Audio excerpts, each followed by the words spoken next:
Leader kenan puang misingay da nikini alaw may to fangani Hipuile roapui shipuile indona cham tetra in kwalong ke masala dan haulo dan zamlo iswari tu detsu van rapa amanena min shuai non si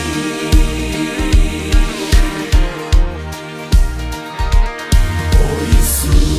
de keifa ten kan pa she om le boy la re om lo na mun na isigna om to lo vor tot sanga kan sai mun ku Hipuile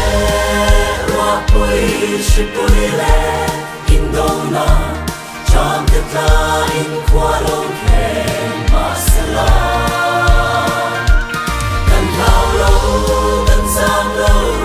iswari tu detsu van rapa amanena min shuai non si